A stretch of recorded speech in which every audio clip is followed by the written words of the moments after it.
আমি কথা দিয়ে যাচ্ছি আপনাদেরকে, আমি যতদিন এমপি থাকবো, আমি, আমার ওয়াইফ, আমার পরিবার আমেরিকাতে কোনো প্রপার্টির মালিক হইতে পারবে না। আমি, আপনারা দেখে রাখবেন, কেউ যদি প্রপার্টির মালিক আমার নামে হয় আপনারা ফেসবুকে বলে দিবেন। আমি কথা দিছি, আমি যতদিন এমপি আছি, আমি আমার পরিবারের ঢাকাতে কোনো ফ্ল্যাট প্লট কিচ্ছু থাকবে না। আমার এখনো নাই, আমার একটা গাড়ি ছাড়া আমার কিচ্ছু নাই, আমার থাকবে না। কারণ সব সমস্যার মূল হচ্ছে গিয়ে দুর্নীতি। নেতাদেরকে নষ্টই করতে হচ্ছে গিয়ে টাকা পয়সা, এইটাই হচ্ছে গিয়ে সবচেয়ে বড় দুর্নীতির কারণ হচ্ছে গিয়ে এটা। কারণ আমি দেখেন যে পরিমাণ সম্পদের হাতছানি এখন আমার দেখা দিছে, 2 মাসে যদি 29 কোটি আইসা থাকে, এটা নাড়াচাড়া করলেই তো 4-5 কোটি সরাই ফেলা যায়। তো আমি দেখলাম যে আমি যদি টাকা পয়সা লুট করি, তাহলে এই এলাকায় কেউ বাঁচাইতে পারবে না।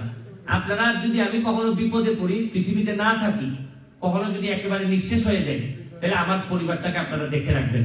আর আরেকটা কাজ হচ্ছে গিয়ে, আরেকটা বিষয় হচ্ছে গিয়ে, আজ এইবারই আমার ইমিগ্রান্ট হিসাবে শেষ আসা। আমি আমার গ্রিন কার্ড জমা দিতে আসছি, সারেন্ডার করতে আসছি। যেহেতু আমি এখন বাংলাদেশে, যেহেতু আমাকে মানুষ মেম্বার অফ পার্লামেন্ট বানাইছে, এবং তাদের কপালের সাথে আমার কপাল মিলাই ফেলতে হবে। আমি এখন আরেকটা এসকেপ রুট রাখা আমার জন্য ঠিক হবে না, যে আমি বিপদে পড়লে আমি আমেরিকা চলে আসবো আর আমার এলাকার মানুষ থেকে যাবে। এখন জন্ম মৃত্যু আমার এলাকার মানুষের সাথেই হবে। যদি মরি তাদের সাথেই মরবো, যদি বেঁচে থাকি একটা ভালো বাংলাদেশ নিয়ে বেঁচে থাকতে চাই। এবং আমি কথা দিচ্ছি যে জন্মের পরে যে বাংলাদেশ পাইছি, বা এমপি হিসাবে শপথ নেওয়ার পর যে বাংলাদেশ পাইছি, এমপি হিসাবে রিজাইন নেওয়ার আগে যে ভালো বাংলাদেশ আমি রেখেছি প্রতিনিধি, এবং আপনাদেরই এমপি হিসাবে আজকে মেম্বার অফ পার্লামেন্ট হিসাবে আসছি। আমার এইটাই আমার সবচেয়ে বড় পাওয়া। আমার কি দুঃখ জানেন, এমনই কপাল আমার, সারা জীবন ছাত্রলীগ করছি, যুবলীগ করছি, আওয়ামী লীগ করছি। এখন আবার আমার দলের কিছু কিছু লোকজনই বলে যে আরে ও তো স্বতন্ত্র। মানে আমার যে দুঃখ, আমি যে জায়গায় সারা জীবন দেখ, কেন জানি বিধাতা ছাড়া, আল্লাহ ছাড়া আমার কেউ সম্মানিত করেন না। তবে আমার একটা বিশ্বাস, যাদের বিধাতা দায়িত্ব দেন তারা মানুষ সম্মান না দিলেও খুব একটা কিছু আটকে দেয় না, এটা আমার একটা বিশ্বাস। আমি আপনাদের এখানে শুধু ইফতারের আগে আমি বক্তব্য রাখার জন্য আসি না, আমি শুধু একটুকু বলতে আসতেছি, আপনারা আপনাদের মতো করে আমি চিন্তা করি, আমার বিশ্বাস আমার মতো করে আপনারা চিন্তা করেন। 2টা জিনিস পরিষ্কার, আমি মেম্বার অফ পার্লামেন্ট হওয়ার পর মাত্র 2 মাস সময় হয়েছে আমি মেম্বার অফ পার্লামেন্ট হয়েছি। আপনারা কি জানেন আমার এলাকার মানুষ, আমি জানি না আপনার এলাকার মানুষের কি অবস্থা। আমি 29 কোটি টাকা পাইছি মাত্র 2 মাসে বরাদ্দ।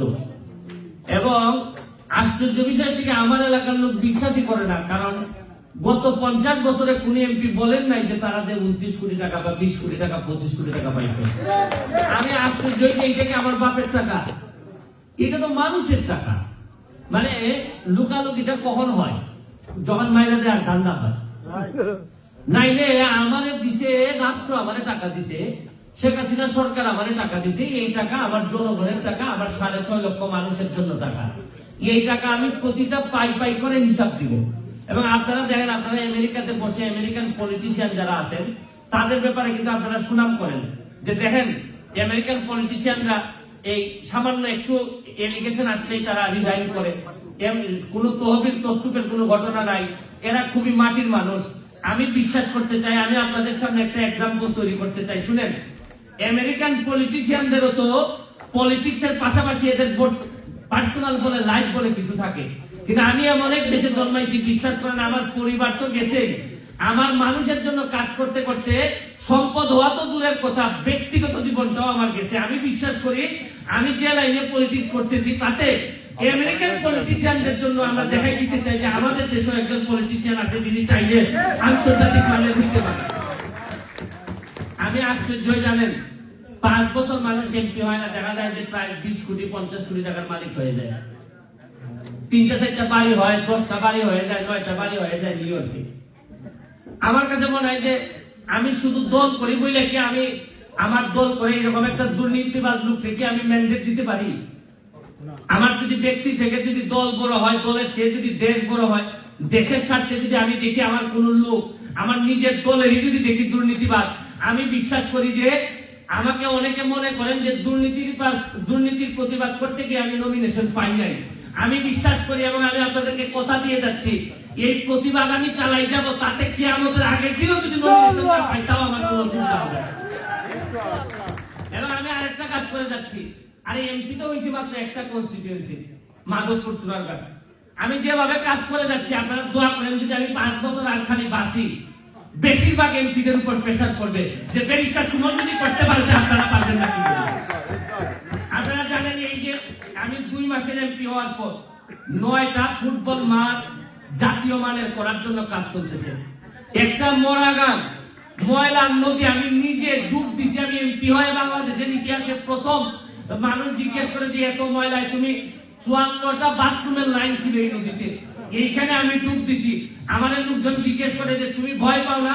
আমি বলছি যে এমপি হয়ে যেহেতু ময়লার পানিতে ডুব দেওয়ার সাহস আমার হয়েছে, আমার আটকাইতে পারবেন না, আপনারা নিশ্চিত থাকেন, কেউ আটকাইতে পারবেন না। কারণ এইবার নির্বাচনে আমি এত কনফিডেন্স পাইছি, আমার কাছে মনে হয়েছে যে আমি যদি এইবার আমাকে বিশেষ করে বিশ্বাস করেন যে এমন সব মানুষ এসে আমার জন্য দোয়া করছেন, আমার জন্য সহযোগিতা করছেন, আপনাদেরকে বুঝাইতে পারবো না যে এদের ঋণ। বিশেষ করে আপনারাও অনেকে আমার ভোটার না, কিন্তু আমার জন্য আপনারা দোয়া করছেন। এটা যে আমার কত বড় প্রাপ্তি। আজকের যে প্রোগ্রামটা আপনারা দেখেন, আজকের প্রোগ্রামটা তো কেউ বাউন না আমার এখানে সম্মানিত করার জন্য। আপনারা নিজের কাজকর্ম ফেলে আপনারা আসছেন, হয়তো অনেকেই মনের টানে আসছেন, এটাই তো আমার সবচেয়ে বড় পাওয়া। আজকে আমি এক মন্ত্রী হইলে হয়তো প্রোটোকল অনুযায়ী অর্ধেকের বেশি ভরে যেত, শুধু প্রোটোকলের মানুষ। আপনারা তো কেউ এখানে প্রোটোকল প্রোটেকশন দিতে আসেন নাই, মন থেকে আপনারা আসছেন, এটাই আমার সবচেয়ে বড় পাওয়া। আমি আপনাদেরকে কৃতজ্ঞতা জানাচ্ছি। অতটা সম্মানিত হয়তো হওয়ার মতো না, তারপরে আপনারা এসে আমাকে সম্মানিত করেছেন। বিশেষ করে আমি যার কথা না বললেই নয়, আমি মজুমদার ভাইয়ের কথা বলতেই হয়।